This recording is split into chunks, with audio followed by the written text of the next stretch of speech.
Hi viewers and esteemed subscribers. It's Zainab on the show Empire Opinions. Today I'll be digesting the life of Kaya Yoo. Stay tuned and let's interact.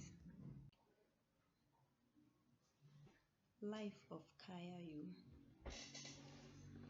The word Kaya is originated from Hausa language, which literally means load, whereas Yoo has its origin from Ga, which means girl or woman. So basically, Kaya Yoo implies load girl. The services this group renders cannot be overemphasized, yet some people look down on them.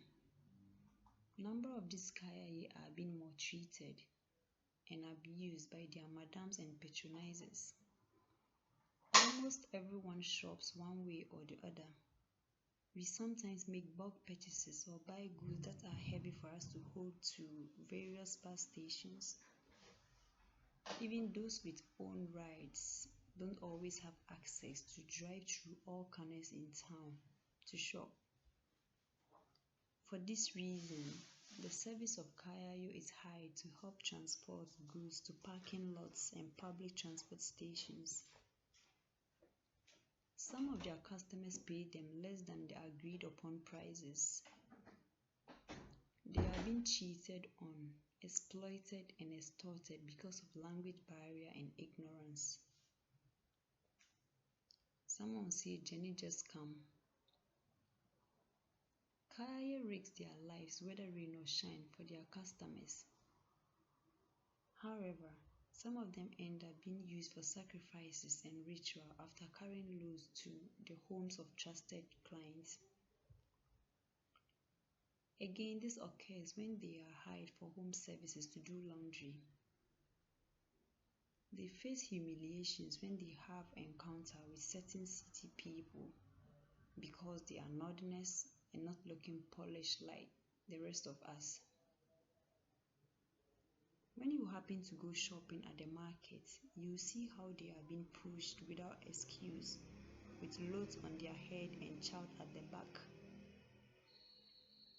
When Kaya speak to express their plight, concern and to defend themselves, they are labeled as terrible and worst people on earth. Some of these girls and women are clever. They only need some form of aid, grooming and coaching to unearth all potentials. They are not doing such work by choice.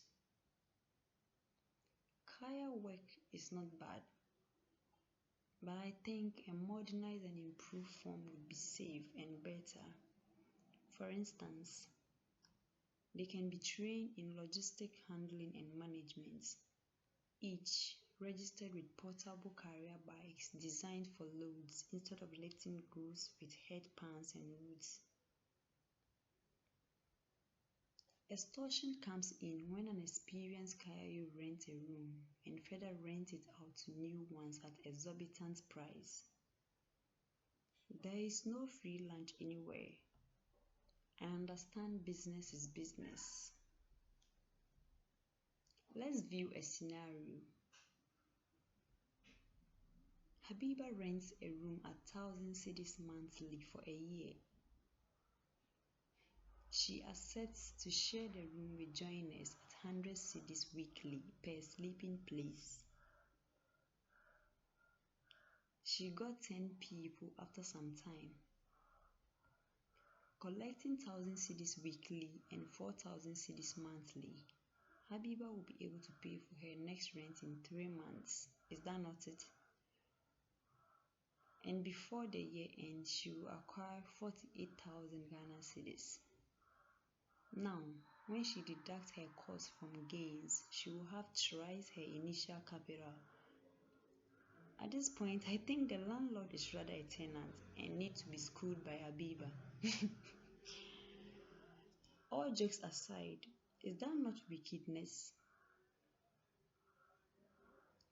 It's either one stays alone and bear full cost or partner with someone and share bills. This is how those who can even afford it go through. You can imagine those without customers yet. Before Kaya make a penny, they often struggle and quarrel over arriving vehicles to get loads. Taking Medina Market for example, the arrival of Agbobulu Shikar is when this happens. That's an exciting period and time for survival of the fittest. Those who cannot afford live on the street, sleeping by shops. Some are being raped and their hard-earned money and possessions get stolen by thieves and robbers. Based on this, I'll urge developers to construct affordable hostels for Kaya Yoo to live safe, sound and without fear to work. A popular artist by name Aibe Edem once said, "If rent in Accra is too expensive, go back to your hometown." Well spoken. But viewers, don't you think there are various reasons that drive people to change environment or relocate? For instance, change of job or transfer, marriage, separation, floods, effect of war, among others. Besides, with all things being equal, almost everyone would have stayed where they come from.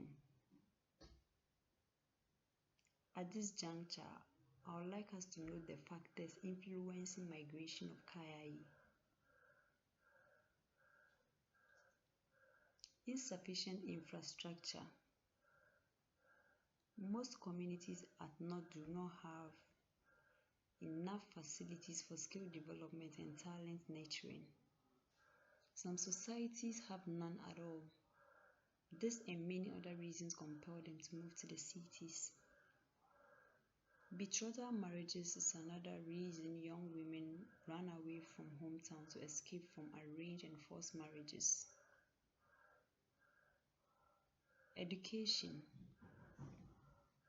Again, access to quality education is a driving force influencing their migration.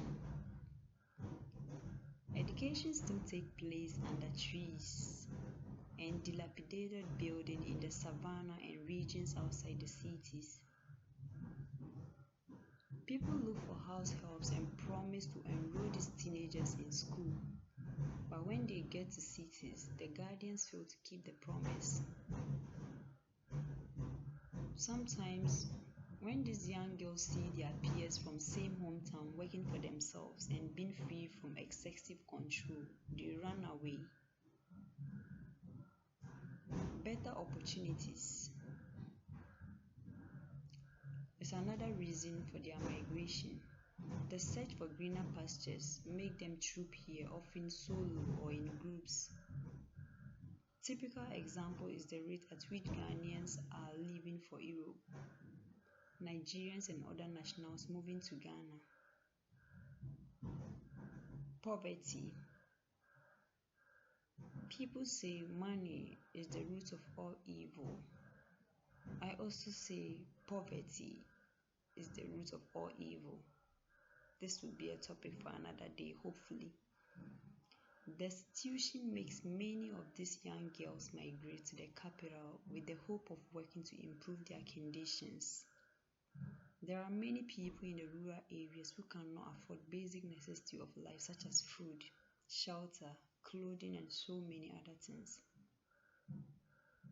Negative effect of social media.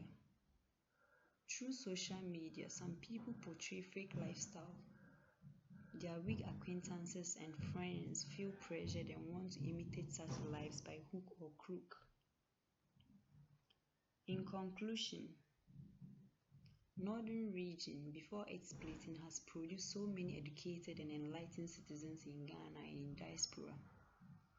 Take a look at Honorable Mohammed Ibn Chambers, late Alhaji Aliyu Mahama, His Excellency John Dramani Mahama, Dr. Alhaji Mahmoud Baumia, Haruna Idris, Farooq Aliyu Mahama, Hassan Ayeriga, renowned artists Fancy Gadams, Riala, Sharifa Gunu, a politician, Susanna Al-Hassan, Rahina Suleiman, Hola Liman I, just to mention a few. Many enlightened personnel are again across the rest of other regions. However, I'm wondering why there are still very poor villages and underdeveloped regions in Ghana. Meanwhile, there are valuable and countless resources that can be obtained within not only and can be utilized for the benefit of all. Excuse me. For instance, shea butter, cashew nuts, dawa dawa, cattle rearing, arable land for agribusinesses, very healthy, vibrant and able men and women. On this note, I would like to call upon the current president to use his authority, power, and office to engage in dialogue with all living and past presidents, vice presidents, statesmen, grassroots, and head of institutions to arrive at solutions that will enhance nationwide development to curb regional migration and brain drain of our human resources. This is the end of this session for today. Thank you, my gorgeous listeners. I'll be in touch soon.